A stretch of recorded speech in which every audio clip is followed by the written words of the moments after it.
This is an aeroplane in flight.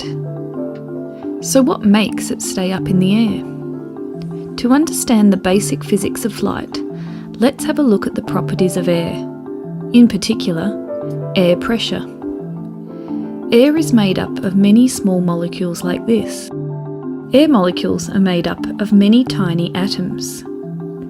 Air may appear invisible, but air has mass, therefore it has weight. In the Earth's atmosphere, there are a multitude of air molecules. You can think of air as water, as it behaves like a fluid. Each time an air molecule comes in contact with an object, it puts pressure on it. Let's have a look at this scenario again and discuss two types of air pressure. In the case of an object that is stationary, air exerts static air pressure on the object. For instance, how is it possible that an inflated balloon does not get squashed by the static air pressure? It's because the air inside the balloon balances the pressure outside. However, should the static air pressure outside decrease, the balloon will expand to fill in the space. Oops! If you force an object onto air, it's the object's energy that causes air pressure. In this case, the object experiences dynamic air pressure.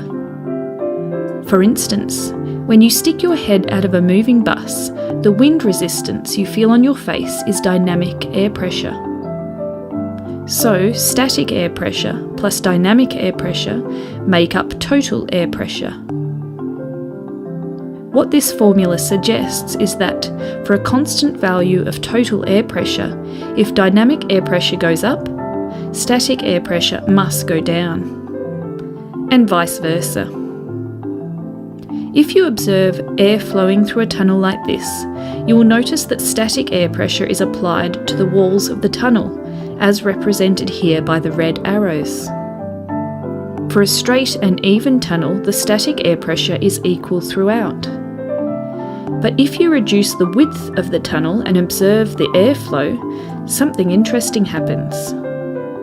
Inside the thinner section of the tunnel, the speed of the air increases. Consequently, the dynamic air pressure in this section increases. However, static air pressure decreases, represented here by the small red arrows. So in simple terms, the surface area where the faster airflow is has less static air pressure. Perhaps now you can see what we are getting at. The shape of the surface in the tunnel where the lower static air pressure looks similar to the top surface of an aeroplane wing. In part, this is how lift is created that allows the aircraft to fly. By reduced air pressure above the wing compared to the higher air pressure below the wing, as long as the plane is moving fast enough through the air.